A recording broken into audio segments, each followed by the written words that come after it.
یقیناً ہر آنے والے وقت میں قرآن و سنت کی روشنی میں جہاں دنیاوی معلومات ضروری ہیں، وہاں ہمیں اپنی عبادات، اپنے عقائد اور نظریات کی بھی رفتہ رفتہ اصلاح کرتے رہنا چاہیے۔ اس حوالے سے آپ کی خدمت میں ایک بات عرض کرنا چاہتا ہوں، اور یہ وہ چیز ہے کہ ہمارے چھوٹوں سے لے کر بڑوں تک معروف ہے اور وہ سب جانتے ہیں، لیکن اس چیز کی کیا کوئی اسلام سے تعلق یا اس کی کوئی شرعی حیثیت ہے؟ میری مراد وہ مروجہ 6 کلمات ہیں، بچوں کے نصاب میں بھی شامل ہیں، پڑھتے پڑھاتے ہیں۔ پہلا کلمہ طیب، دوسرا شہادت، تیسرا کلمہ تمجید، چوتھا توحید، اور 5واں استغفار، اور 6واں کلمہ رد کفر۔ اینکر بھی پوچھتے ہیں اور خصوصاً دعائے قنوت بھی، گویا کہ یہ علم کا ایک بہت بڑا ذخیرہ سمجھا جاتا ہے۔ محترم بھائیوں، کوئی خاص نقطہ نظر نہیں ہے، صرف اصلاح کی غرض سے کہ ہم وقت یہ تیار رہنا چاہیے کہ ہم قرآن و سنت کی روشنی میں اپنی صحیح نہج پہ تربیت کریں، صحیح عقیدہ اپنائیں، اور صحیح نقطہ نظر وہ ہمارا محور و مرکز ہونا چاہیے۔ قرآن و سنت کے ذخیرے کو اگر کھنگالا جائے، اس پر ہمارے بعض محققین نے رائے بھی دی ہے، علماء کرام بھی جانتے ہیں، بغیر کسی تفرقہ بازی کے اور بغیر کسی تحزب کے ایک انصاف اور عدل کا جو تقاضا ہے اور جو تحقیقی طور پر جائزہ لیا جائے، تو حقیقت اس مروجہ ناموں اور اس مروجہ ترتیب کے ساتھ ان 6 کلموں کا شریعت میں کوئی وجود نہیں ہے۔ ان 6 کلموں کا مروجہ ترتیب کے ساتھ اور کلموں کا جس طرح کہ میں نے ان کے نام گنوائے ہیں، ان کا اس اسلوب اور ترتیب میں رسول اللہ صلی اللہ علیہ وسلم تو دور کی بات ہے، اس کا وجود فقہاء اسلام کی کتب میں بھی نہیں ہے۔ علماء کرام جو کہ پاک و ہند سے پہلے کے دور کے ہیں، محدثین رحمہم اللہ،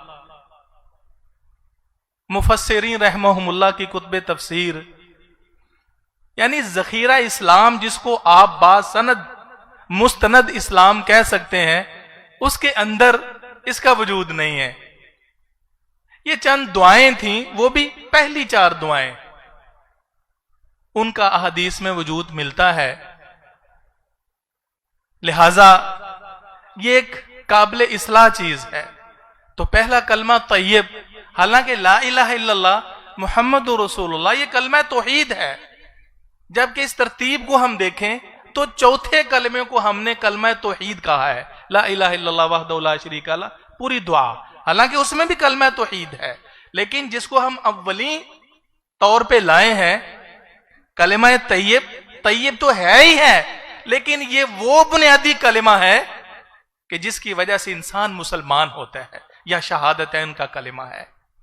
تو دین کے اندر 6 کلموں کا اس مروجہ ترتیب اور اس سیاق کے ساتھ شریعت میں کوئی تعلق نہیں ہے اور اس کا وجود نہیں ہے۔ ہمارا کلمہ وہ ایک ہی ہے، کلمہ توحید لا الہ الا اللہ، یا کلمہ شہادتین جس کی وجہ سے انسان مسلمان ہوتا ہے۔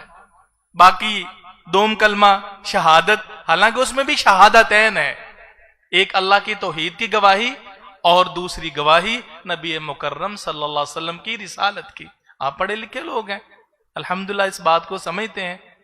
تو اس شہادتین کا تذکرہ احادیث میں موجود ہے، وضو کی حدیث کے آخر میں بھی جو انسان آخر میں یہ کلمات پڑھتا ہے، رسول اللہ صلی اللہ علیہ وآلہ وسلم کی صحیح حدیث مسلم میں ہے، اس انسان کے لیے جنت کے 8 دروازے کھل جاتے ہیں، جس دروازے چاہے جنت میں داخل ہو جائے، اس کی الگ فضیلت ہے۔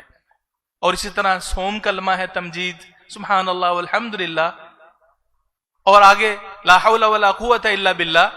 تو یہ 2 حدیثیں ہیں جن کو مرکب یا مکس کر کے ایک بنا دیا گیا۔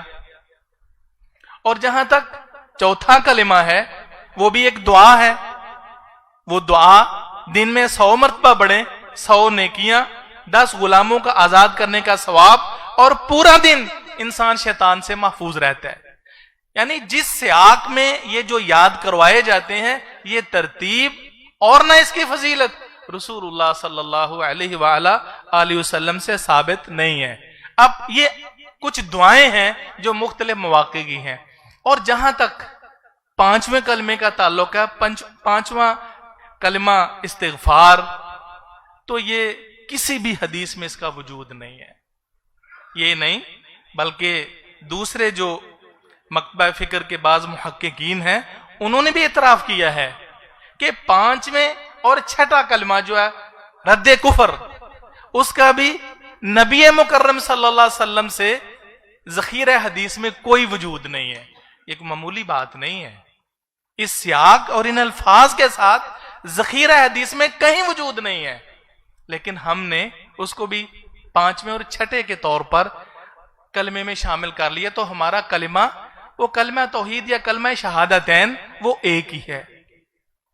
اور اس کا اگر جائزہ لینا ہو تو حقیقت ہے یہ علماء کرام کو لینا چاہیے۔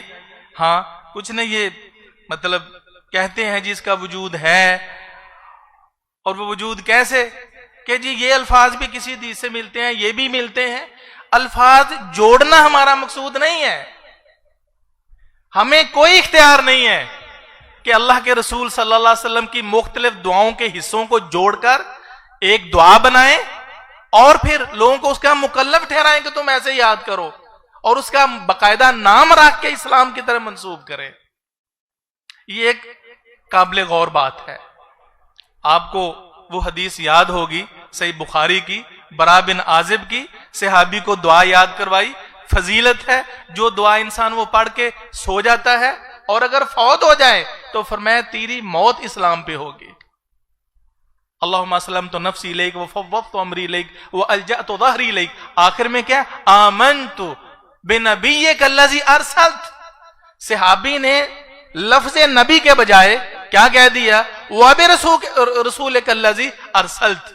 تو نبی صلی اللہ علیہ وآلہ وسلم نے فرمایا نہیں، ایسے نہیں، جیسے میں نے لفظ بولا ہے لفظ نبی وہی کہو۔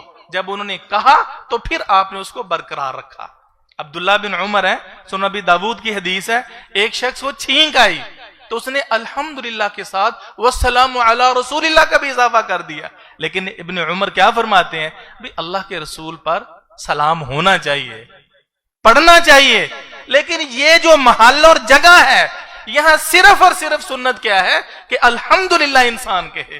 یہ ہمارے نبی صلی اللہ علیہ وسلم کی سنت ہے۔ تو اس نے جو اپنی طرف سے ایڈ کیا والسلام علی رسول اللہ، یہ کلمات بڑے مبارک ہیں، درود کے مکلف ہیں، لیکن اپنی مرضی سے ایڈ کر کے اضافہ کرنا محبت کی بنیاد پر یا لا علمی کی بنیاد پر، شریعت میں اس کا کوئی وجود نہیں ہے۔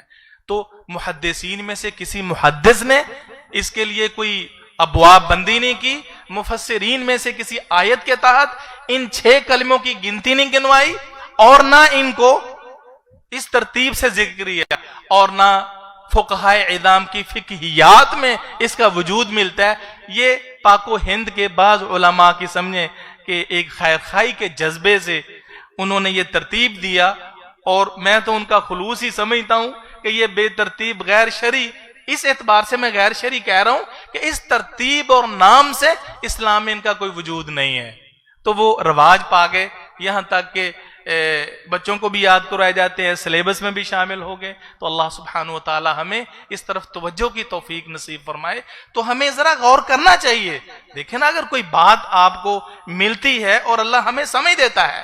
ایک عرصہ، ایک وقت تھا کہ ایک حدیث ہمارے سامنے آ گئی، التوبۃ تجب ما قبلہا۔ میں اپنی بات کر رہا ہوں، تو میں نے بڑی دیر یہ دیکھا، میں اس کو حدیث سمجھتا تھا اللہ کے رسول صلی اللہ علیہ وسلم کی۔ حدیث سمجھتا تھا. تحقیق کرتے کرتے کرتے حدیث نہ ملی، لیکن یہ جرت بھی نہیں پڑ رہی تھی کہ میں یہ کہہ لوں کہ اس کا وجود حدیث میں نہیں ہے. اللہ تعالیٰ جزائے خیر دے محدث العصر علامہ البانی رحمہ اللہ کو. دیکھتے دیکھتے ان کا جو سلسلہ ضعیفہ ہے اس کے حوالے سے وہ روایت مل گئی، اور رحمہ اللہ نے کیا فرمایا، لا اصل لا، اس روایت کی کوئی اصل اور بنیاد نہیں ہے ان الفاظ کے ساتھ. تو یہ علمی جو میدان ہے وسیع میدان ہے. اللہ ہمیں تحقیق کی اور بالخصوص اس پر توجہ کی توفیق دے. ہم انہی چیزوں کو اپنے عقائد نظریات کا جزو اور حصہ بنائیں جو صحیح احادیث کی روشنی میں مستند طور پر اسلام کا حصہ اور جزو ہوں. اللہ مجھے اور آپ کو اس پر استقامت نصیب فرمائے. وما علیہ الا البلاغ. سبحانک اللہ و بحمدک.